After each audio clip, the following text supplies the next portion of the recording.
할렐루야. 주님의 이름으로 여러분을 사랑합니다. 오늘은 마태복음 5장을 읽고 함께 묵상하는 시간을 갖도록 하겠습니다. 마태복음 5장 1절부터 제가 읽어드리겠습니다. 예수께서 무리를 보시고 산에 올라가 앉으시니 제자들이 나온지라. 입을 열어 가르쳐 가라사대 심령이 가난한 자는 복이 있나니 천국이 저희 것이며 애통하는 자는 복이 있나니 저희가 위로를 받을 것이며 온유한 자는 복이 있나니 저희가 땅을 기업으로 받을 것이며 의에 줄이고 목마른 자는 복이 있나니 저희가 배부를 것이며 긍휼히 여기는 자는 복이 있나니 저희가 긍휼히 여김을 받을 것이며 마음이 청결한 자는 복이 있나니 저희가 하나님을 볼 것이며 화평케 하는 자는 복이 있나니 저희가 하나님의 아들이라 일컬음을 받을 것이며 의를 위하여 핍박을 받는 자는 복이 있나니 천국이 저희 것입니다. 나를 인하여 너희를 욕하고 핍박하고 거짓으로 너희를 거스려 모든 악한 말을 할 때에는 너희에게 복이 있나니 기뻐하고 즐거워하라. 하늘에서 너희의 상이 큼이라. 너희 전에 있던 선지자들을 이같이 핍박하였느니라. 너희는 세상의 소금이니 소금이 만일 그 맛을 잃으면 무엇으로 짜게 하리요. 후에는 아무 쓸데없어 다만 밖에 버리워 사람에게 밟힐 뿐이니라. 너희는 세상의 빛이라. 산 위에 있는 동네가 숨기우지 못할 것이요 사람이 등불을 켜서 말 아래 두지 아니하고 등경 위에 두나니 이러므로 집안 모든 사람에게 비추느니라.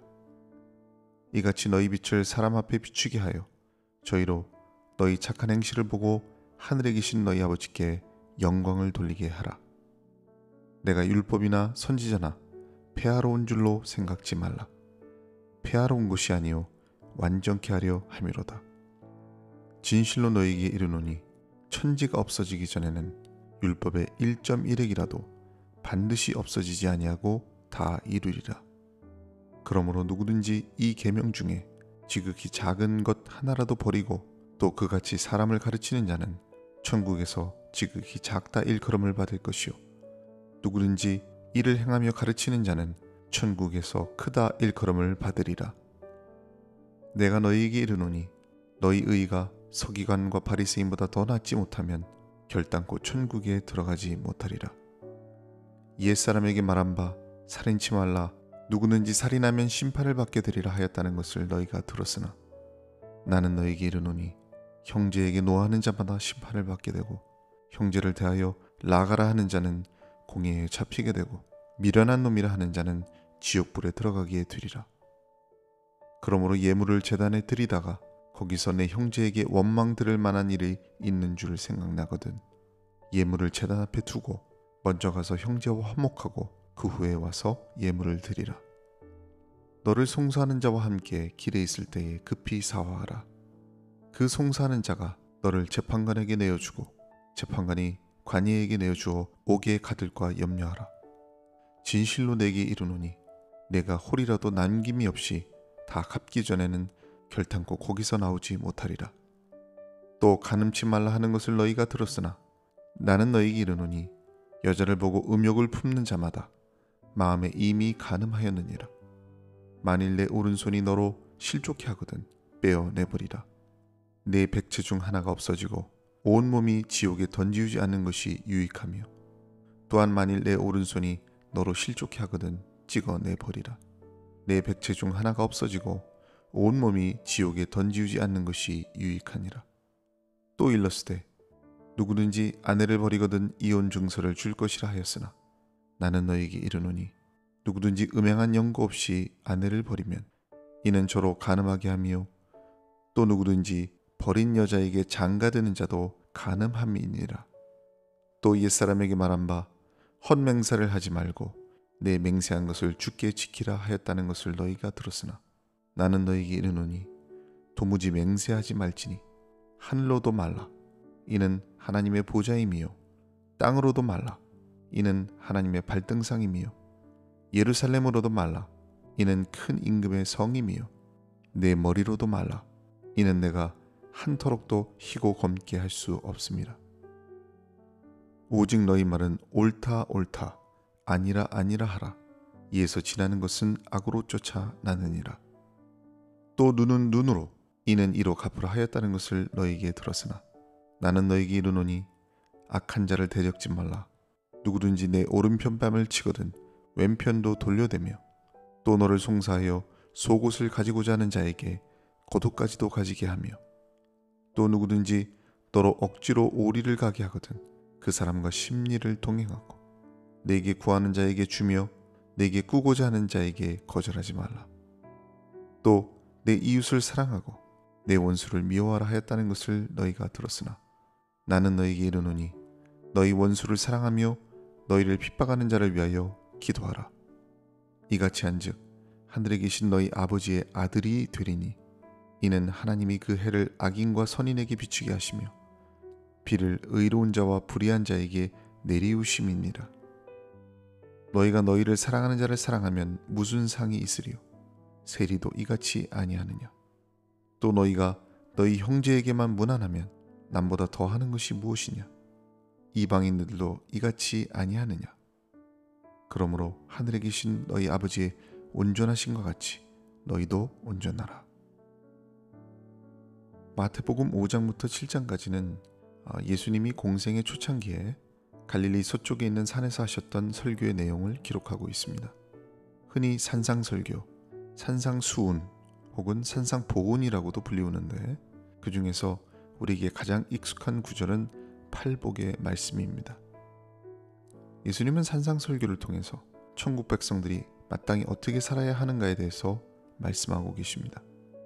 이 말씀은 결코 쉽게 이해될 수 없는 말씀이지만 많은 사람들이 팔복의 말씀을 마치 시집의 한 문장처럼 이해하면서 지나치게 감성적이고 낭만적으로 이해하는 경향이 있습니다.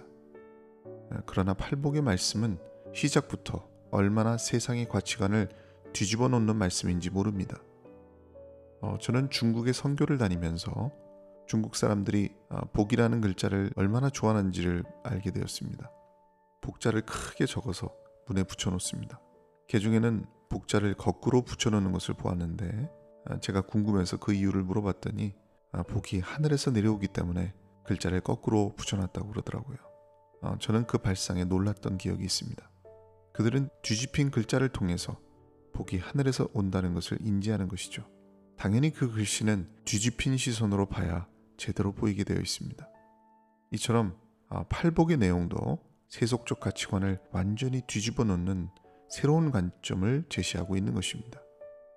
여러분, 성경에 팔복이 있다면 세상에는 오복이 있습니다. 팔복이 속사람의 복이라면 오복은 겉사람의 복입니다. 팔복이 영혼의 복이라면 오복은 육신의 복입니다. 우리 중에 복을 싫어하는 사람은 없을 겁니다. 그런데 인간이 추구하는 복은 다 문제가 있죠. 과하거나 지나치면 저주가 될 수 있는 게 세상의 복입니다. 물질이 너무 지나치면 화가 될 수 있고 힘이 너무 지나치면 제어하지 못해서 실수를 하게 됩니다. 명예가 사람을 교만하게 만들기도 합니다. 세상의 복들은 다 그렇습니다. 그러나 하나님이 주시는 복은 그렇지 않습니다. 진정한 복은 하나님이 주시는 복인데 그 복은 영원한 가치가 있고 영혼을 살리는 복입니다. 그 복이 팔복 속에 들어있는 것이죠. 여러분도 이러한 천국의 복을 누렸으면 좋겠습니다. 팔복은 처음부터 이렇게 시작합니다. 심령이 가난한 자는 복이 있나니 천국이 저희 것이며. 여기서 심령이 가난하다는 게 무슨 뜻일까요? 가난함이라는 말은 헬라어로 푸토코스라는 말입니다. 이것은 사전적 의미로 거지가 되어서 몰락한 상태 혹은 구걸하는 상태를 뜻하는 것입니다. 부와 명예와 영향력이 하나도 없는 비참한 상태를 말하는 거죠. 하루하루 겨우 먹고 사는 극빈층의 가난함을 말하는 것입니다. 그런데 이상한 것은 이러한 극단적 가난함을 물질이나 소유에 적용시키지 아니하고 심령이 가난한 자라고 표현하고 있다는 것입니다. 여기에 비밀이 있습니다. 심령의 가난함은 기독교만이 가지는 역설의 진리입니다. 이 가난함은 세상이 이해하지 못합니다. 세상의 가난함은 눈에 보이는 것에 그 근원이 있습니다. 돈이 없고 집이 없으면 가난하게 보이는 것이죠. 그런데 영혼의 가난함은 그 근원이 다른 곳에 있습니다. 영적으로 거슬러 올라가 보면 그 근원이 에덴 동산에서부터 시작된 것이죠. 하나님을 잃어버린 순간부터 우리는 하나님만이 채우실 수 있는 마음의 공간을 잃어버렸습니다. 그때부터 영혼의 공허함을 느끼고 살 수밖에 없는 인생이 되었습니다. 원래 하나님이 계시던 자리이기 때문에 하나님을 잃어버린 그 자리를 다른 무엇으로도 채울 수가 없는 것입니다. 인생들은 그것을 모르고 육체의 욕망과 쾌락으로 그 자리를 채우려고 하고 물질로 채우려고 하고 자기 만족으로 채우려고 하지만 절대 그 구멍은 메워지지 않습니다. 이처럼 하나님이 없는 가난함이 심령의 가난함인 것입니다. 모든 인생이 하나님 앞에서 절박하게 구걸하는 비천한 영적인 상태임을 아는 것이 심령의 가난함입니다. 그래서 가난함이라고 하는 것은 나의 나됨을 아는 것이고 하나님의 하나님 되심을 아는 것입니다. 여러분이 이 세상을 살다 보면 하나님 없이도 잘 사는 것 같은 사람들이 많습니다. 그들의 마음속은 세상의 것들로 가득 차 있죠. 그러나 그들이 보지 못하는 게 있습니다. 바로 영혼의 결핍을 보지 못합니다. 하나님 앞에 자신이 얼마나 비천하고 절박한 존재인지를 모르기 때문에 천국을 바라보지 못하는 것입니다. 예수를 믿는 사람들은 돈 앞에서가 아니라 하나님 앞에서 진리에 대한 가난함을 느껴야 합니다. 세상에서 빈곤을 느끼는 게 아니라 하나님 앞에서 영적인 빈곤을 느껴야 합니다. 절대로 물질과 이 세상은 하나님과 우리를 연결시켜 주지 못합니다. 오직 심령이 가난한 자가 되셔서 천국의 주인이 되시기를 주님 이름으로 축원을 드립니다. 두 번째 복은 애통하는 자의 복입니다. 애통하는 자가 복이 있나니 저희가 위로를 받을 것이며, 애통하는 자의 복은 심령이 가난한 자의 복과 같은 차원에 놓여 있는 것입니다. 일단 그 설명 방식만 봐도 알 수가 있습니다. 심령이 가난한 자는 천국을 얻게 되고 애통하는 자는 위로를 받게 된다는 설명 자체가 동일한 역설의 구조를 갖고 있는 것입니다. 이런 식의 말씀이 성경에 여러 군데 나오죠. 예를 들면 살고자 하는 자는 죽게 되고 죽고자 하는 자는 살게 될 것이다. 혹은 높아지고자 하는 자는 낮아지게 되고 낮아지는 사람은 높아질 것이다. 이런 식의 역설적 설명이 많습니다. 이것은 모두 세상의 원리가 아닌 하나님의 원리를 설명하는 것입니다. 그래서 예수님의 가르침은 세상이 감당할 수 없는 깊이가 있는 것입니다. 세상 사람의 기준에는 고통과 슬픔이 없어야 행복이죠. 그러나 예수님은 애통하는 자에게 위로가 있을 것이다 말씀하십니다. 이 애통함이라는 것은 심령의 가난함과 연결됩니다. 심령이 가난한 사람은 애통할 수밖에 없습니다. 가난함과 애통은 모두 하나님을 향한 결핍의 상태이기 때문에 그렇습니다. 그래서 애통함은 그냥 속상해서 울고 마음이 아파서 우는 걸 얘기하는 게 아닙니다. 이것은 하나님 앞에서 우는 것입니다. 애통은 영적이고 신앙적인 문제의식에서 출발하는 것입니다. 사람들은 모두 편안함과 안락함을 추구합니다. 그러나 신앙생활의 목적은 그것과는 다릅니다. 제가 여러분에게 쾌락과 즐거움이 나쁘다는 말을 하는 게 아닙니다.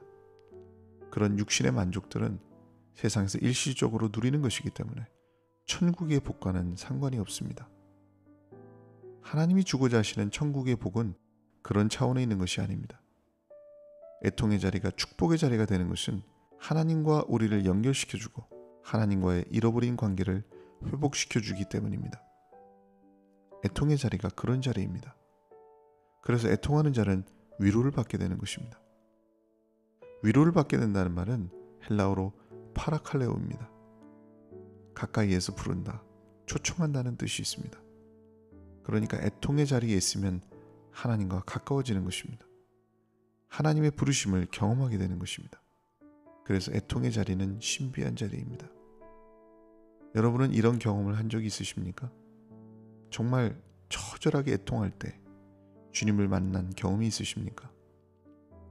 내가 죄를 짓고 심한 양심의 고통 속에서 몸부림치면서 하나님께 부르짖을 때 하나님의 긍휼과 사랑의 손길이 나를 만져주시고 회개의 영이 터지면서 하나님의 은혜의 충만함을 느낄 때가 있습니다. 그 자리는 반드시 애통의 자리입니다. 애통의 자리가 눈물과 탄식의 자리이지만 하나님의 사랑과 긍휼을 경험하게 만드는 아주 신비한 자리인 것입니다. 시편 51편 17절에 하나님의 구하시는 제사는 상한 심령이라. 하나님이여, 상하고 통회하는 마음을 주께서 멸시치 아니하시리이다. 하나님은 지금도 상한 심령을 찾고 계십니다. 왜일까요? 하나님이 상처받고 깨어진 심령을 위로하기 원하시기 때문입니다. 절대로 하나님은 애통하는 자를 멸시치 않으십니다. 여러분이 애통의 자리로 나아갈 때 하나님의 놀라운 위로가 충만하게 임할 줄로 믿습니다. 세 번째는 온유한 자의 복입니다. 온유한 자는 복이 있나니 저희가 땅을 기업으로 받을 것이며. 보통 온유하다는 것은 성격이 유순하고 겸손하고 친절하고 오래 참는 사람을 두고 하는 말입니다. 그러나 팔복에서 제시하는 온유는 사람 중심의 온유를 넘어서 하나님 중심의 온유를 말하는 것입니다. 즉, 온유라는 것은 하나님을 믿고 신뢰하는 자에게서 나타나는 특성입니다. 하나님 앞에 자신을 굴복시키고 하나님의 뜻에 온전히 순종하고자 마음먹을 때 비로소 온유함의 경지로 나아갈 수 있습니다. 삶에 늘 불평과 원망이 있고 하나님 앞에 감사와 감격이 없는 사람은 기본적으로 온유한 사람이 아닙니다. 먼저 하나님 앞에 온유할 수 있어야 사람 앞에서 온유한 것이 의미가 있어지는 것입니다. 저는 개인적으로 온유함에 대해서 하나님이 우리를 대하실 때 저항하거나 반항함이 없이 하나님의 뜻을 기쁘게 수용하는 영혼의 성품이라고 정의합니다. 아무리 사람 앞에서 온순하더라도 하나님 앞에서 완고하고 불순종하는 모습을 보인다면 온유한 자가 누리는 복을 받을 수가 없는 것입니다. 야고보서 1장 20절에 사람의 성내는 것이 하나님의 의를 이루지 못함이니라. 그러므로 모든 더러운 것과 넘치는 악을 내어버리고 능히 너희 영혼을 구원할 바 마음에 심긴 도를 온유함으로 받으라 라고 말씀합니다. 비록 내 감정과 성격으로 도저히 받아들일 수가 없는 문제가 있다 하더라도 그 안에서 뭔가 하나님의 뜻이 발견된다면 야고보의 말씀처럼 너희 영혼을 구원할 바 마음에 심긴 도를 온유함으로 받으라는 것입니다. 이 안에 뭔가 하나님의 길이 있구나. 하나님의 뜻을 쫓아야겠다. 이런 깨달음이 있다면 그것을 수용하고 나아가는 게 온유한 자의 경지인 것입니다. 그러니까 참 신앙인은 인간의 성격이나 노력에 의존하는 온유함이 아니라 예수님과의 관계에서 온유함을 추구하게 되는 것입니다. 온유함의 진정한 뜻을 알지 못하는 사람들은 온유한 성품을 약간 소심하거나 겁이 많거나 비굴한 것으로 오해할 수 있는데 절대 그렇지 않습니다. 진정한 온유함은 성령의 강한 붙드심으로 나타나는 인격입니다. 성령이 붙들린 사람이 되면 온유해지고 온유한 사람은 여유가 있습니다. 여유가 있는 사람이 진짜 강한 사람입니다. 약한 사람은 조급하고 여유가 없습니다. 인내할 줄 알고 자제할 줄 알고 정말 강해야 될 곳에서 용기를 낼 수 있는 사람이 온유한 사람입니다. 어떻게 이런 상황에서도 저 사람은 저렇게 차분할 수 있을까? 어떻게 이런 상황에서도 절망하지 않고 원망하지 않을 수 있을까? 어떻게 이런 상황에서도 저 사람은 포기하지 아니하고 끝까지 하나님을 붙들 수 있을까? 이러한 평가가 나오는 사람이 온유한 사람입니다. 왜냐하면 온유함이 결국 겸손으로 나타나고 온유함이 결국 인내의 절정으로 나타나기 때문입니다. 성경은 온유한 자가 땅을 기업으로 받게 된다고 하였습니다. 인간은 역사적으로 땅을 차지하기 위해서 전쟁을 했습니다. 수많은 피를 흘리면서 영토를 차지하려고 애를 썼던 게 인간의 역사입니다.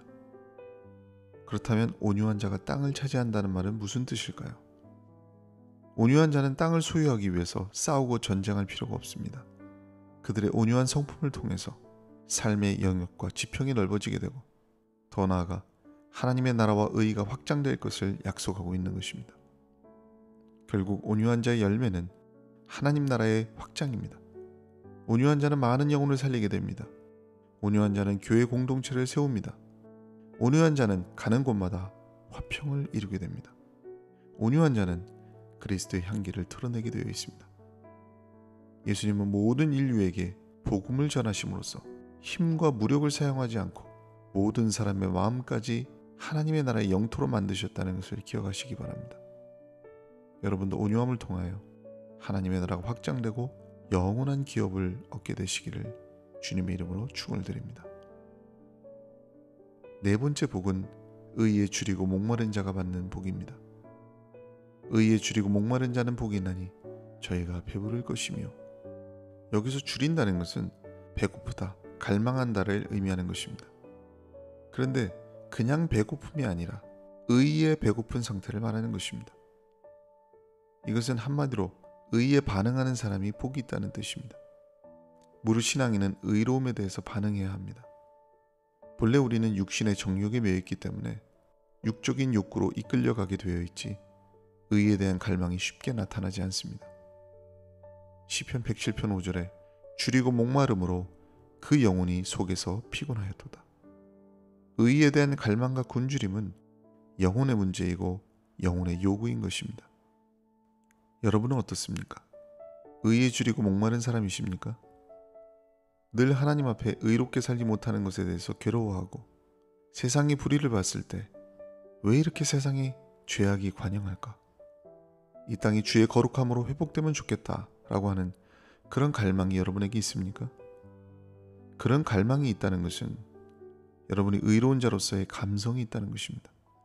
그러니까 의에 줄이고 목마름이라고 하는 것은 예수를 믿고 거듭난 사람만이 느끼는 본능입니다.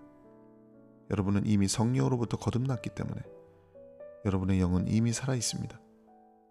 그때부터 하나님의 의에 대한 갈망이 시작된 것입니다.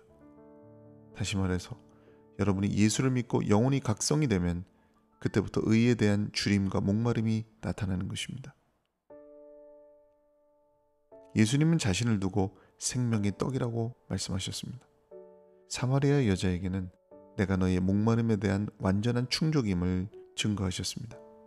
그래서 요한복음 6장 35절에 예수께서 가라사대 내가 곧 생명의 떡이니 내게 오는 자는 결코 줄이지 아니할 터이요 나를 믿는 자는 영원히 목마르지 아니하리라 라고 증거하고 있는 것입니다. 오늘도 주님 앞에서 여러분의 줄임과 목마름이 모두 충족되는 복을 받으시기를 주님의 이름으로 축원을 드립니다. 다섯 번째 복은 긍휼히 여기는 자의 복입니다. 긍휼히 여기는 자는 복이 있나니 저희가 긍휼히 여김을 받을 것이며, 긍휼이라고 하는 것은 태초부터 있었던 하나님의 성품입니다. 시편 25편 6절에 여호와여 주의 긍휼하심과 인자하심이 영원부터 있었사오니 주여 이것을 기억하옵소서. 만약 하나님의 긍휼하심이 없었다면 아마 이 지구는 수백만 번 심판을 받았을 겁니다. 하나님이 오래 참으시고 우리를 긍휼히 여기시기 때문에 지금 우리가 살아있는 것입니다. 우리가 긍휼히 여김을 받았기 때문에 우리도 다른 사람을 긍휼히 여겨야 되는 이유가 성립되는 거죠. 여러분은 누군가를 긍휼히 여겨본 적이 있으신가요? 남을 불쌍히 여기고 용서하고 남에게 선을 베풀고 도와줄 때 하나님이 우리에게 주시는 내적인 충만함이 분명히 있습니다. 마태복음 18장 33절에 내가 너를 불쌍히 여김과 같이 너도 내 동거를 불쌍히 여김이 마땅치 아니하냐. 누가복음 6장 36절에 너희 아버지의 자비하신 것 같이 너희도 자비하라. 에베소서 4장 32절에 서로 인자하게 하며 불쌍히 여기며 서로 용서하기를 하나님이 그리스도 안에서 너희를 용서하신 것 같이 하라. 이 세 구절에 공통점이 있습니다. 내가 너희를 불쌍히 여긴 것 같이, 또 아버지의 자비하신 것 같이, 또 하나님이 너희를 용서하신 것 같이, 즉 너희도 받은 대로 하라는 뜻을 내포하고 있는 것입니다. 사실 우리가 단 한순간도 하나님의 긍휼이 없이는 살 수가 없는 존재임을 깨닫는다면 우리도 남을 긍휼히 여김이 마땅함을 명심하시기 바랍니다. 그래서 신앙인은 너무 매정하고 잔인하고 비정하게 살아서는 안 됩니다. 비정하게 살면 정작 나 자신이 나중에 하나님 앞에 긍휼을 구할 수밖에 없는 상황에 처하게 됐을 때 하나님 앞에서 부끄러움을 느끼게 될 것입니다. 여러분도 긍휼히 여기는 자가 되어서 긍휼히 여김을 받게 되시기를 주님의 이름으로 축원을 드립니다. 여섯 번째 복은 마음이 청결한 자의 복입니다. 마음이 청결한 자는 복이 있나니 저희가 하나님을 볼 것이며. 이 얼마나 놀라운 약속입니까? 하나님은 육안으로 볼 수 있는 존재가 아닙니다. 눈에 보이지 않는 하나님이십니다. 감히 가까이 갈 수조차 없는 하나님을 우리가 바라볼 수 있다면 그것만큼 신령한 것이 또 어디 있겠습니까? 그러나 이 말씀은 신비주의적인 말씀이 아닙니다. 여기서 하나님을 본다는 것에 초점을 맞추기 전에 그 전제가 되는 마음이 청결한 상태에 주목해야 합니다. 왜 하나님은 우리에게 청결한 마음을 요구하실까요? 하나님은 거룩하신 분이시기 때문입니다. 하나님이 모세와 처음 대면하실 때 너의 선 곳은 거룩한 땅이니 내 발에서 신을 벗으라고 명하셨습니다. 부정한 상태로는 거룩하신 하나님을 배울 수 없다는 뜻입니다. 시편 24편 3절로 4절에 여호와의 산에 오를 자 누구며 그 거룩한 곳에 설 자가 누군고 곧 손이 깨끗하며 마음이 청결하며 뜻을 허탄한 데 두지 아니하며 거짓 맹세치 아니하는 자로다. 하나님께 나아가는 자는 반드시 마음이 청결해야 합니다. 손이 깨끗해야 됩니다. 세상의 허탄한 것으로부터 자신을 정화시켜야 되는 것입니다. 지금 우리 마음이 세상 것으로 가득 차서 어떻게 하면 세상에서 더 가질까? 더 높아질 수 있을까? 이런 욕망으로 가득 차 있다면 절대로 청결한 마음이 아닌 것입니다. 하나님의 절대성 앞에 상대적인 위치로 돌아가야 합니다. 철저하게 내가 부정되고 나의 나됨과 하나님의 하나님 되심을 바라볼 수 있어야 합니다. 그것이 청결한 마음의 상태입니다. 오늘날 이 패역한 세상 속에서 과연 우리 마음을 깨끗하게 지킬 수 있을까요? 하루 24시간 동안 우리가 이 세상 속에서 얼마나 영적으로 정신적으로 공격을 받고 있는지 모릅니다. 성경은 무릇 지킬 만한 것보다 더욱 내 마음을 지키라 증거합니다. 날마다 회개하고 묵상하면서 예수의 보혈의 공로를 의지하여 살아갈 때 하나님께서 여러분의 마음에 정한 마음을 주실 줄로 믿습니다. 하나님이여, 내 속에 정한 마음을 창조하시고 내 안에 정직한 영을 새롭게 하소서. 시편 51편 10절의 말씀의 축복이 함께 하시기를 축원합니다. 7번째 복은 화평케 하는 자의 복입니다. 화평케 하는 자는 복이 있나니 저희가 하나님의 아들이라 일컬음을 받을 것이며. 화평은 평화와 같은 말입니다. 여기서 주의해야 될 것은 문장에 대한 이해입니다. 예수님은 화평을 누리는 사람이 복이 있다고 말하지 않습니다. 평화로운 상태에 있는 사람이 복이 있다고 하지 않습니다. 화평케 하는 자가 복이 있다고 말씀하십니다. 그래서 영어로 화평케 하는 자를 피스메이커로 번역한 것입니다. 평화를 만드는 사람을 말합니다. 즉, 나만 평화로운 게 아니라 다른 사람까지도 평화롭게 만들 수 있는 사람. 그러니까 적극적으로 평화를 실천하고 화평이 없는 세상에 화평을 이루는 사람이 되라는 것이죠. 그만큼 이 세상에 화평이 없다는 것이고 분쟁과 갈등이 가득함을 전제로 하는 말씀입니다. 지금 이 세상을 볼 때 화평이 있습니까? 어디를 봐도 갈등과 분쟁이 끊이지 않고 있습니다. 나라와 민족들이 서로를 대적하고 모든 가정과 삶의 현장에 갈등이 현존하고 있습니다. 그런데 예수님은 그런 세상 속에서 화평케 하는 자가 하나님의 아들이라 일컬음을 받을 것이라고 약속합니다. 여기서 하나님의 아들이 된다는 것은 무슨 뜻일까요? 아들은 항상 아버지를 닮게 되어 있습니다. 아버지의 성향과 성품을 공유하는 것이 아들입니다. 그러니까 화평을 이루시는 하나님의 성품을 따라 사는 사람에게 하나님의 아들이라는 칭호를 주겠다는 말씀입니다. 화평은 본래 인간이 에덴 동산에서 누리던 축복입니다. 에덴은 평화로운 곳이었습니다. 하나님의 온전한 통치와 주권이 있었고 아담은 하나님의 말씀에 순종하여 그분과 사랑과 교제를 나누고 평화를 누렸습니다. 그런데 아담이 불순종함으로 말미암아 세상에 죄가 들어왔고 에덴에서 추방돼서 하나님과의 관계가 단절되게 됩니다. 하나님과 인간의 화평이 깨져버린 것이죠. 하나님과 우리가 원수가 된 것입니다. 그때부터 우리는 하나님의 자녀가 아니라 사탄의 자녀가 되어버렸고 죄의 종노릇하는 노예가 되어버린 것입니다. 그런데 하나님께서는 그런 인생들을 버려두지 않으시고 구원의 계획을 갖고 계셨습니다. 하나님께서 가장 먼저 하신 일은 자기 백성을 부르시는 것이었습니다. 이스라엘이라는 한 백성을 택하고 부르셔서 자기 백성을 삼으시고 그들 가운데 하나님 자신을 계시하기 시작하셨습니다. 그게 구속사의 시작입니다. 율법을 통해서 먼저 그들에게 죄가 뭔지를 알려주는 것입니다.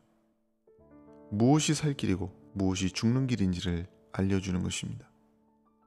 마치 아이들을 걸음마부터 차근차근 가르치듯이 하나님이 이스라엘을 향한 계시를 통해서 점진적으로 하나님 자신을 드러내셨던 것입니다. 그리고 드디어 때가 되었을 때 하나님은 자신의 하나밖에 없는 독생자 예수 그리스도를 이 땅에 보내주셨습니다. 예수님은 모든 인류를 향해서 하나님을 완전히 드러내실 메시아시고 계시의 완성자이십니다. 아기 예수가 탄생하셨을 때 천사가 이렇게 얘기를 합니다. 땅에서는 기뻐하심을 입은 사람들 중에 평화로다. 이것은 예수님이 샬롬, 즉 평화를 갖고 오셨음을 증거하는 것입니다. 이사야 선지자는 장차 오실 메시아를 평강의 왕이라고 표현했습니다. 예수님은 말 그대로 평화를 완성하기 위해서 오신 분이십니다. 결국 예수님께서 이 세상에 평화를 가져오셨다는 것은 궁극적으로 하나님과 원수된 우리를 화목시켜 주셨음을 의미하는 것입니다. 그리고 그 화목케 하는 직책을 하나님의 자녀된 우리에게 넘겨주시는 것입니다. 너희도 세상으로 하여금 하나님과 화목하게 하는 중재자가 되라고 말씀하시는 것입니다. 우리 모두 피스메이커가 됩시다.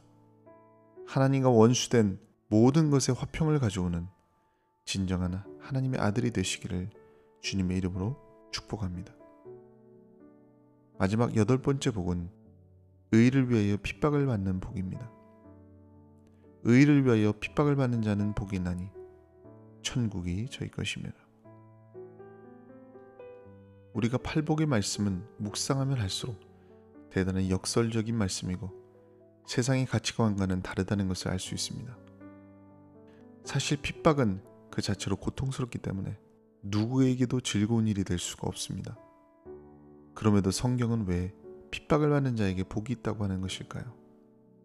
핍박이 복이 되려면 두 가지 전제가 있어야 됩니다. 우선 지금 내가 붙들고 지키고자 하는 어떠한 믿음이 다른 어떤 것과도 비교할 수 없는 가치를 갖고 있어야 합니다.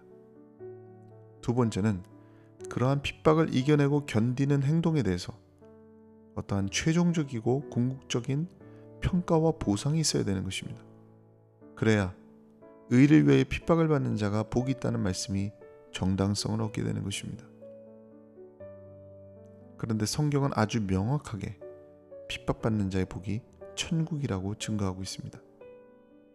의를 위해서 핍박을 받게 되면 결국 천국을 소유하게 된다는 것입니다. 천국은 바로 구원과 관계되어 있는 것입니다. 그렇기 때문에 이 말씀이 중요한 것입니다. 여러분, 의롭게 사는 사람에게 왜 핍박이 찾아올까요? 그 이유는 세상과 우리의 세계관이 다르고 가치관이 다르기 때문입니다. 지금 하나님은 우리에게 착하고 선하게 살라고 요구하시는 게 아니라 세상과 구별된 삶을 살라고 요구하고 있는 것입니다. 로마서 12장 2절에 너희는 이 세대를 본받지 말고 오직 마음을 새롭게 함으로 변화를 받아 하나님의 선하시고 기뻐하시고 온전하신 뜻이 무엇인지 분별하도록 하라. 너희는 이 세대를 본받지 말라는 것입니다. 여러분, 교회와 성도는 세상이 칭찬하고 세상이 좋아하는 일만 골라서 하는 사람들이 아닙니다. 믿는 사람에게 핍박이 없다는 것은 세상과 갈등이 없이 잘 섞여 있다는 의미가 될 수 있습니다. 여러분에게 핍박이 없다는 것은 어쩌면 기독교적인 가치관이 명확하지 못하다는 증거가 될 수도 있습니다. 우리가 오직 예수 중심, 성경 중심으로 살려다 보면 필연적으로 세상과 부딪히고 충돌할 수밖에 없는 것입니다. 앞으로 말세지마를 사는 성도들은 더욱더 영적인 충돌을 경험하게 될 것입니다. 지금 이 세상은 정치적 올바름, 사회적 올바름을 따라가고 있습니다. 그러나 우리는 오직 성경적 올바름을 따라가고 있습니다. 이것은 서로 충돌할 수밖에 없는 것이죠. 이럴 때일수록 팔복의 8번째 복을 마음에 새기시기 바랍니다. 그리고 이렇게 기도하시기 바랍니다. 주여, 어떠한 핍박과 고난이 다가올지라도 이겨내게 하여 주시옵소서. 세상이 우리를 욕하고 조롱할지라도 끝까지 성경적 세계관을 지키고 천국 백성으로 살게 하여 주시옵소서. 핍박과 고난을 모두 이기고 승리의 면류관을 얻기까지 믿음을 잘 지키셔서 주님께 칭찬받는 여러분이 되시기를 축원합니다. 오늘은 마태복음 5장의 말씀, 그 중에서도 팔복의 말씀을 중심으로 묵상해 보았습니다. 주님의 평강과 기쁨이 충만한 하루가 되시기를 주님의 이름으로 축원을 드립니다.